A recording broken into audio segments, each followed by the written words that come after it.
उन्होंने जहां सीएम भजनलाल पर निशाना साधा, कहा कि मुख्यमंत्री का कामकाज सही नहीं है, उन्हें सलाह देना जरूरी, उनके सलाहकार कौन, उन्हें ढूंढ रहा हूं। इस दौरान उन्होंने वसुंधरा राजे को लेकर के भी बयान दिया और कहा कि अगर वो मुख्यमंत्री होती तो मजा आता। मुख्यमंत्री की सलाहकार कौन है, इसकी मैं खोज कर रहा हूँ। कम से कम वो मुझसे मिले तो मैं उनको चले आप जाके समझाओ। मुख्यमंत्री इतने बातें कर रहा हूँ, उनसे बातें पहली बार बने मुख्यमंत्री, पहली बार बनना देखो अनुभव भी नहीं होता, तो उनको पूरा लॉन्ग वे देना चाहिए, लॉन्ग रोक देना चाहिए कि भाई अभी तो आए हैं 6 महीने साल भर, अब तो 2 सालों में आए हैं, अब कब तक हम उनको छोड़ेंगे बताओ, फिर बोलना पड़ेगा हमें उनके बारे में भी। तो इसलिए मैं कहता हूँ कि आपके बारे में दिल्ली में, राजस्थान में, गांव में क्या होगा, कृपा करके आप थोड़ा पता कर लीजिए।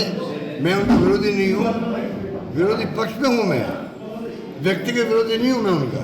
अब उनको समझना चाहिए बात को। अगर वसुंधरा राजे वहाँ पर मुख्यमंत्री बनती अभी पहले की तरह, तब मजा आता संघर्ष करने का। वो तो उनको मौका दे नहीं रहे उनकी पार्टी वाले।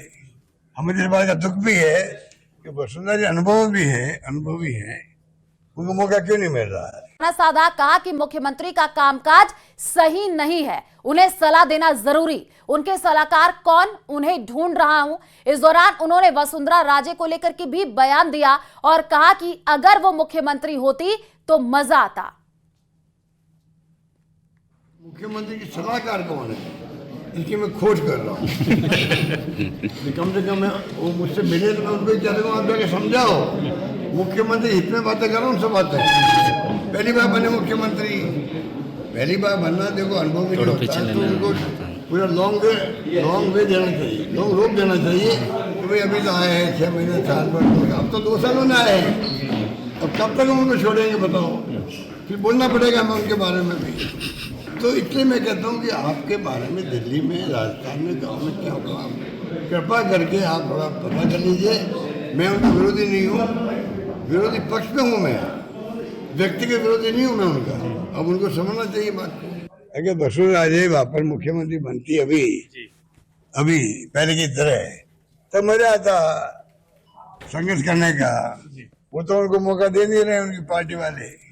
हमें इस बात का दुख भी है कि वसुंधरा जी अनुभवी है, उनको मौका क्यों नहीं मिल रहा है।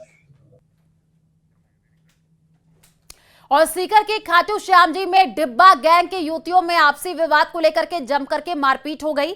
युवतियां आपस में लाठी डंडों से भिड़ती रही और इस दौरान राहगीर भक्त तमाशा देखते रहे। मारपीट का वीडियो सोशल मीडिया पर वायरल हो गया है। हालांकि न्यूज 18 राजस्थान इस वीडियो की पुष्टि नहीं करता है। स्थानीय व्यापारियों का कहना है कि ये युवतियां आए दिन इस तरीके का विवाद करती रहती है। दर्शन मार्ग में जगह जगह खड़े होकर के राह अवरुद्ध कर देती हैं, जिससे भक्तों को परेशानी उठानी पड़ती है। व्यापारियों ने कई बार पुलिस प्रशासन से इन्हें हटाने की मांग की है, लेकिन अभी तक कोई ठोस कार्रवाई नहीं हुई है। लोगों का आरोप है कि पुलिस प्रशासन पूरे मामले में मूक दर्शक बना हुआ है।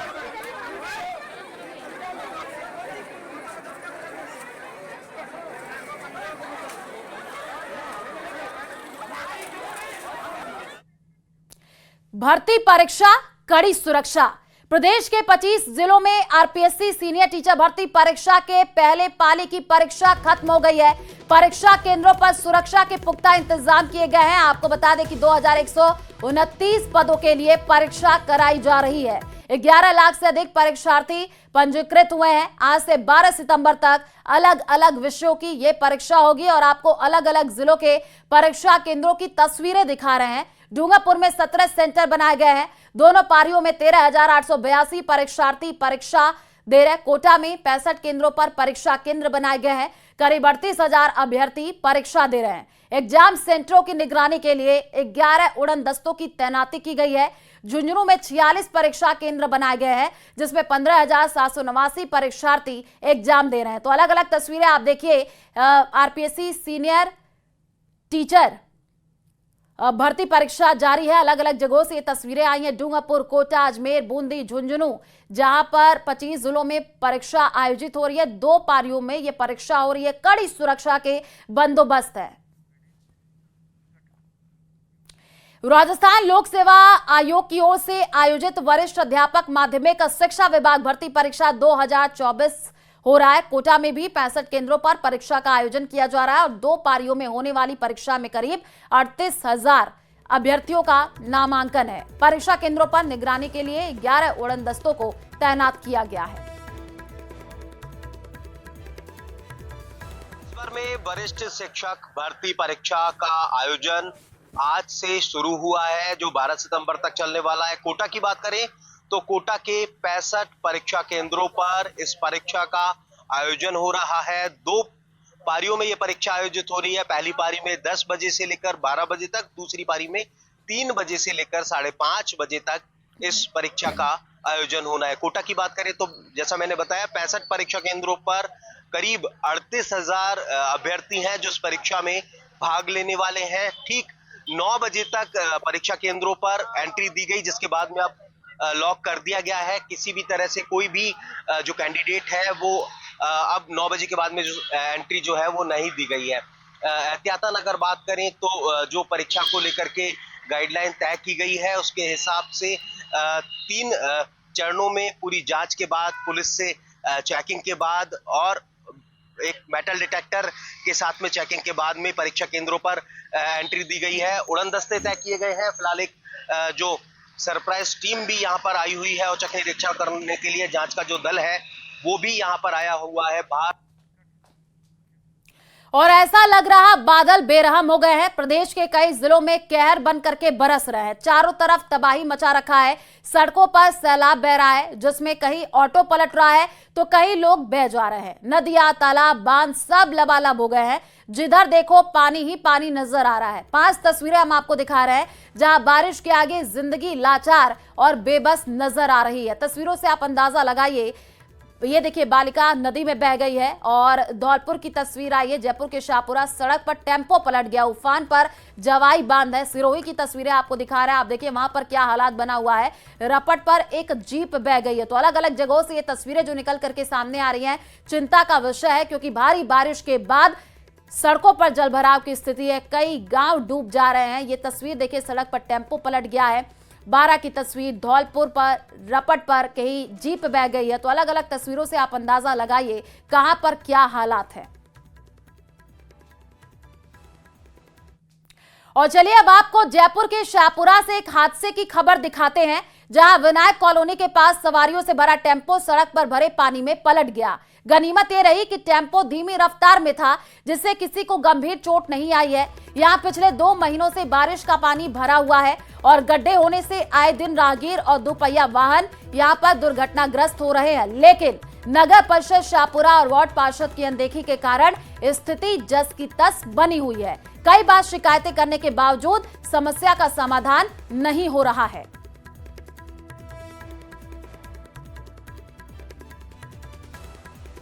और वहीं ब्यावर के विजयनगर का भी बारिश से ऐसा ही हाल है। यहां खारी नदी उफान पर है, जिसका पानी तेज बहाव के साथ विजयनगर से गुलापुरा जाने वाले दोनों रोड पर दोनों तरफ लगभग 3 फीट ऊपर तक बह रहा है। प्रशासन ने दोनों तरफ बैरिकेड्स लगा करके रोड को बंद कर दिया है। नदी का विकराल रूप देखने के लिए विजयनगर, गुलापुरा रोड और बरल रोड स्थित नेशनल हाईवे पुलिया पर भीड़ उमड़ रही है, जिसको देखते हुए बार बार लोगों से नदी नालों से दूर रहने की अपील की जा रही है।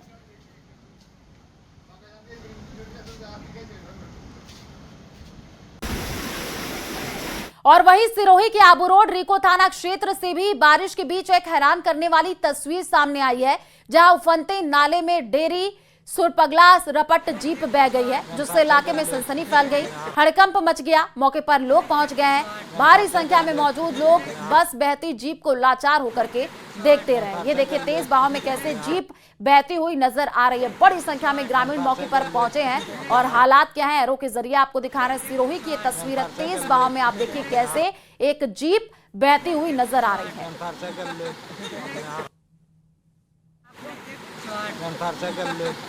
तो जीप बहने की घटना से क्षेत्र में सनसनी फैल गई है। ऐसी ही तस्वीरें अलग अलग जगहों से निकल करके आ रही हैं, जहां पर कहीं पर वाहन फंसे हुए हैं। ये जीप आप देखिए कैसे बहती हुई नजर आ रही है। सिरोही की ये तस्वीर है, जहां पर तेज बहाव में एक जीप बहती हुई दिख रही है। तो सड़कों पर जलभराव की स्थिति है। कई ऐसे क्षेत्र है जहां पर बाढ़ जैसे हालात बन चुके हैं, लोग पलायन करने को मजबूर हैं। अभी आप तस्वीर देखिए सिरोही की, एरो के जरिए आपको दिखा रहे हैं। ये एक जीप है जो कि तेज बहाव में बह गई। राजस्थान में मानसून की बारिश का दौर अभी तक जारी है। भारी बारिश की वजह से कई जिलों में बाढ़ के हालात बन चुके हैं। हम आपको अलग अलग जगहों की तस्वीरें दिखा रहे हैं। पहली तस्वीर भीलवाड़ा की है, जहां एक युवक पानी के तेज बहाव में बहते बहते बचा है। दूदू में आप देखिए बारिश की वजह से लोगों को दिक्कतों का सामना करना पड़ रहा है। तीसरी तस्वीर सिरोही की है, जहां नदी के तेज वेग में एक पुल का बीच का हिस्सा बह गया है। चौथी तस्वीर बूंदी की है, जहां मेज नदी पूरे उफान पर है। भीलवाड़ा की एक और तस्वीर सामने आई है, जहां बनास नदी में आए सैलाब में एक वैन डूब गई है। हालांकि वैन में 2 लोगों का बमुश्किल से जान बचाया गया है। वहीं जालोर में भारी बारिश की वजह से जवाई बांध के 8 गेट खोलने पड़े हैं। तस्वीरें देखिए जो हालात की गंभीरता बयां कर रही हैं।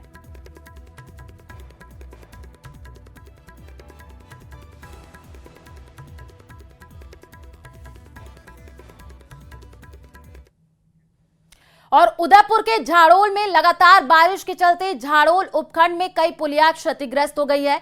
कई गांवों का मुख्यालय से संपर्क कट गया है। 52 गांवों की पेयजल सप्लाई लाइन नदी में बह गई है, जिसके कारण आज इन गांवों में पानी की सप्लाई नहीं हो पाएगी। मानसी और वोकल नदियों पर बने करीब 2 दर्जन एनीकट भी नदी में बह गए।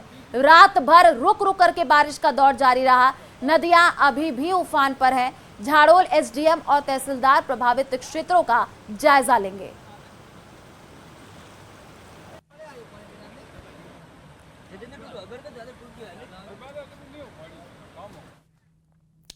उदयपुर और आसपास के इलाकों में बारिश का दौर जारी है। खेरवाड़ा क्षेत्र में आज फिर से मूसलाधार बारिश शुरू हो गई, जिससे कई गांवों का मुख्यालय से संपर्क कट गया है और खेरवाड़ा के जवास झुथरी मार्ग को भी बंद कर दिया गया है। भारी पानी की आवक से एमबीसी पुलिया पर चादर चल रही है। कुछ दिन पहले पीडब्ल्यूडी द्वारा यहां मिट्टी डाली गई थी, लेकिन तेज बहाव के कारण मिट्टी पानी के साथ बह गई।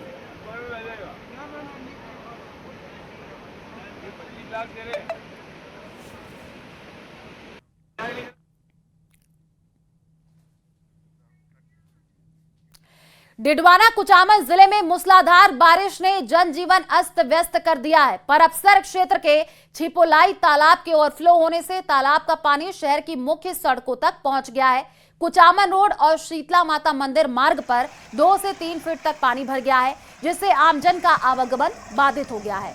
इस मार्ग से शीतला माता, सती माता और बोदरी माता मंदिर के साथ साथ कई स्कूल और 9 धाड़ियों के लोग रोजाना गुजरते हैं। अब यहाँ स्कूली बच्चों को जलभराव के बीच से होकर के स्कूल जाना पड़ रहा है। मोटरसाइकिल सवारों को सबसे ज्यादा परेशानी हो रही है। वहीं बोहरों के बास का मुक्तिधाम भी इसी मार्ग पर स्थित है और ग्रामीणों के खेतों तक पहुंचने का रास्ता भी बंद हो गया है। फिलहाल प्रशासन ने एहतियातन कई रास्तों को बंद कर दिया है। और इसके ऊपर ये जो रोड बनी हुई है, इसके ऊपर इतना ज़्यादा पानी है जो आने जाने वाले को बाधित कर रहा है। यहाँ पे स्कूल की तरफ से कुछ पोल भी लगाए हुए हैं। रोड से नीचे अगर कोई गाड़ी उतर जाए तो उसको नुकसान हो सकता है। ये एक स्कूल है, रॉयल सैनिक स्कूल, जिसमें बच्चे पढ़ने के लिए आते हैं, उनको भी नुकसान है। यहाँ पे कम से कम 8 से 10 ढानियाँ हैं। मध्य प्रदेश और चंबल के कैचमेंट एरिया में भारी बारिश के चलते चंबल नदी उफान पर है। हालात को देखते हुए गांधी सागर बांध से पानी छोड़ा जा रहा है, जिससे नदी का जलस्तर लगातार बढ़ रहा है। पानी छोड़े जाने का असर कोटा बैराज पर भी दिखने लगा है, जहां 5 गेट खोल करके करीब 91,350 क्यूसेक पानी की निकासी की जा रही है। प्रशासन ने निचले इलाकों के लिए अलर्ट जारी कर दिया है। अगर पानी की निकासी और बढ़ती है तो निचले इलाकों में बाढ़ का खतरा और गंभीर हो सकता है।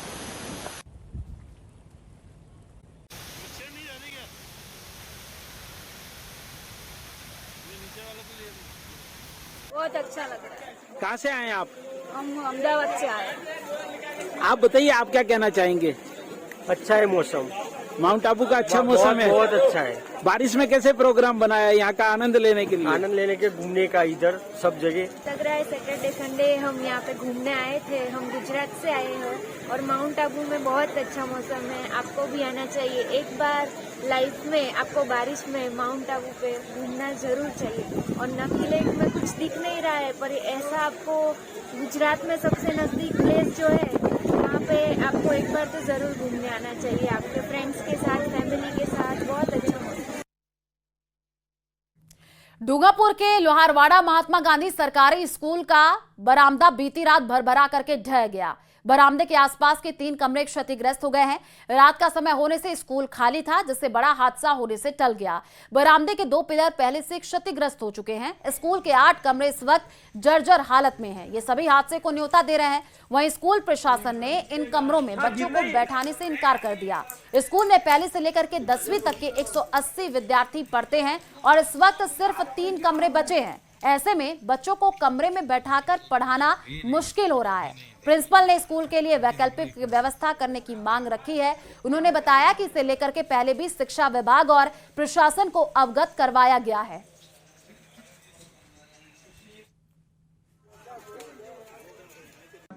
मुझे सूचना प्राप्त हुई, आते ही मैंने देखा कि लगभग 12x50 का बरामदा गिर चुका है। इसकी सूचना मैंने कल भी भारी बारिश होने के कारण उच्च अधिकारियों को प्रेषित कर दी थी कि ये भविष्य में कभी भी गिर सकता है। लगभग 15-20 दिन पहले भी प्रशासन के लोग आए थे, उन्होंने 8 कक्षों को जर्जर घोषित कर दिया था।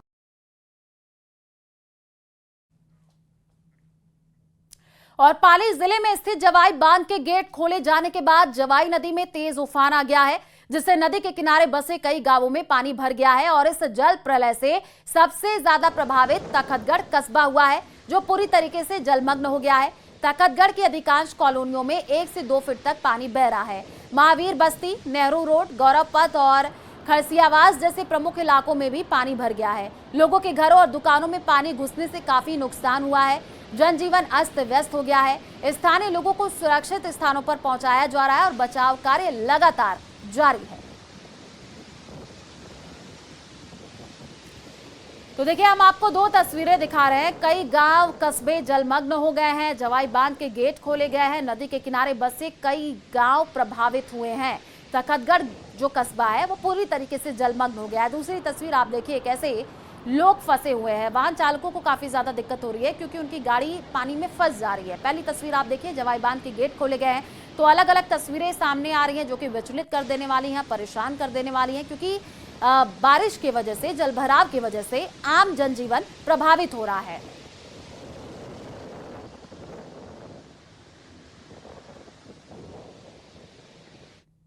और अजमेर में भी लगातार हो रही बारिश के कारण जो आम जनजीवन है वो अस्त व्यस्त है। आना सागर झील और फाई सागर झील से लगातार छोड़े जाने वाला पानी लोगों के लिए अब समस्या बना हुआ है। तो वही आसमान में छा रही काले बादल लोगों के लिए परेशानी बढ़ा रहे हैं। शहर के कई निचले इलाकों में जल भराव की स्थिति बनी हुई है। आना सागर से एस्केप चैनल के जरिए निकल रहा पानी सड़कों तक पहुंच गया है। बजरंगगढ़ मार्ग को बंद करके ये पानी निकाला जा रहा है, जिसके चलते आहुजाही प्रभावित हो रही है। और आगरा गेट रोड, टीबी अस्पताल के बाहर भी पानी लगातार जमा हो रहा है। और ऐसे में लोग जो है और मरीज के साथ ही परिजन काफी समस्याओं का सामना करते हुए दिखाई दे रहे हैं। किस तरीके से हालात बिगड़े हैं, अजमेर की ये तस्वीर हम आपको दिखा रहे हैं। बारिश के चलते जनजीवन अस्त व्यस्त हो गया है।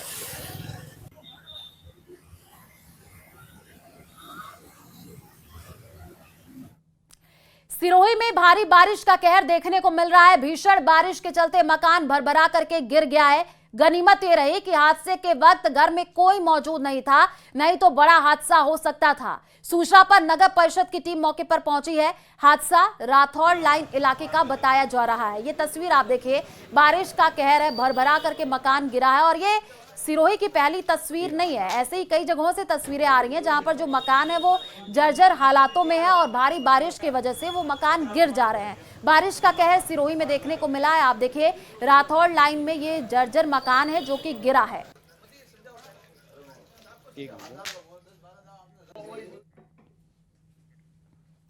श्रीगंगानगर के नेहरू पार्क में पिछले 8 दिनों से जल भराव की वजह से जहां पार्क की हालत बदहाल हो चुकी है, तो वहीं नेहरू पार्क की डिग्गी में पानी भरा होने से हादसे की आशंका बनी हुई है।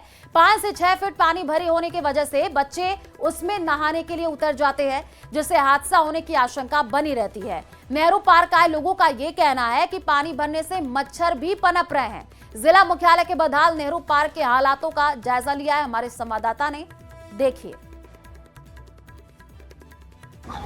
राजस्थान के सीमावर्ती जिले श्री गंगानगर में पिछले शनिवार को जिला मुख्यालय पर हुई 80 मिलीमीटर बारिश के बाद में जहां श्री गंगानगर के हृदय स्थल में मौजूद नेहरू पार्क में जलभराव जैसी स्थितियां देखने को मिली, जिसके बाद में नेहरू पार्क बदहाल स्थिति में जा पहुंचा है।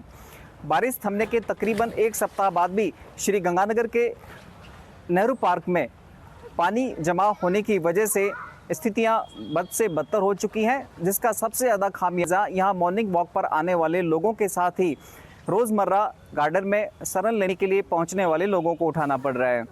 चूँकि श्री गंगानगर का नेहरू पार्क न केवल बस स्टैंड के पास नज़दीक है, बल्कि आसपास काफ़ी सारे एजुकेशनल इंस्टीट्यूट्स और बाज़ार हैं, तो ऐसे में जो छात्र और छात्राएँ हैं या उनके अभिभावक हैं, उनके लिए नेहरू पार्क काफ़ी ज़रूरतमंद होता है। लेकिन मैं आपको यहाँ की तस्वीरें दिखाऊँ तो आप ये देखिए, बारिश के करीब 7 दिन बाद भी यहाँ की स्थितियाँ बद से बदतर हो चुकी हैं। चारों तरफ गंदगी फैली हुई है, घास बड़ी बड़ी हो चुकी है, जिसकी वजह से यहाँ आने जाने वाले लोगों को भी परेशानियाँ होती हैं। चूँकि आज आरपीएससी के द्वारा 2nd grade teachers recruitment exam लिया जा रहा है, तो उसकी वजह से ज़रूर आप यहाँ देख सकते हैं कि काफ़ी सारे जो अभिभावक हैं वो यहाँ पर बैठे हुए देखे जा सकते हैं। लेकिन आप पार्क की मैं आपको स्थिति दिखाऊँ तो आप ये देखिए, जगह जगह बड़ी बड़ी घास हो रखी है, नीचे भी स्विमिंग कर रहे हैं, उनके साथ किसी तरह का कोई खिलवाड़ ना हो सके। हम कुछ लोगों से यहाँ से बात करते हैं जो यहाँ पर मौजूद हैं। आप कहाँ से आए हो सब? अच्छा, एग्ज़ाम देने आए हो? अच्छा, क्या हालत है गार्डन की? गार्डन के देखो हाल बदतर ही हो रखे हैं। बदतर है ना? हाँ बिल्कुल। लगता है ये जिला मुख्यालय का एक बहुत बड़ा गार्डन होगा। और नहीं, मुझे ऐसा लगता नहीं है कि जिला मुख्यालय का ये गार्डन है, क्योंकि ये हालात बदतर हो रखे हैं। ठीक है, अब आए देखे घास और कुछ व्यवस्था सही नहीं है, बैठने को भी नहीं बिल्कुल बिल्कुल नहीं, माहौल ही नहीं है बैठने का। अशोक शर्मा, न्यूज़ 18 श्री गंगानगर। रैगिंग की जांच की और नियमित देखरेख के निर्देश दिए। वहीं ढेवा का बास से उत्तरास्तर तक की टूटी सड़कों को लेकर के पीडब्ल्यूडी को त्वरित मरम्मत के आदेश दिए। श्यामपुरा और डिगाल में अवैध लकड़ी कटान पर डीएफओ को सख्त कार्रवाई करने को कहा है। उन्होंने बिना नंबर की लकड़ी ढो रही गाड़ियों पर भी तुरंत रोक लगाने की बात कही है।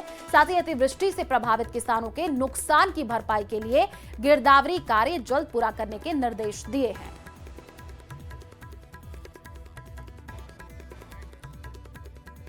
राज्य सरकार के निर्देश से जो जिले हैं वहाँ पे विभिन्न स्थानों का निरीक्षण किया गया है।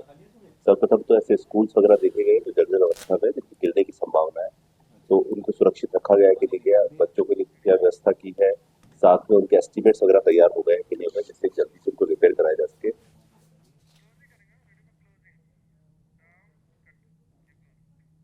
और चलिए फिलहाल इस बुलेटिन में इतना ही। बाकी खबरों के लिए आप देखते रहिए न्यूज़ 18 राजस्थान। नमस्कार।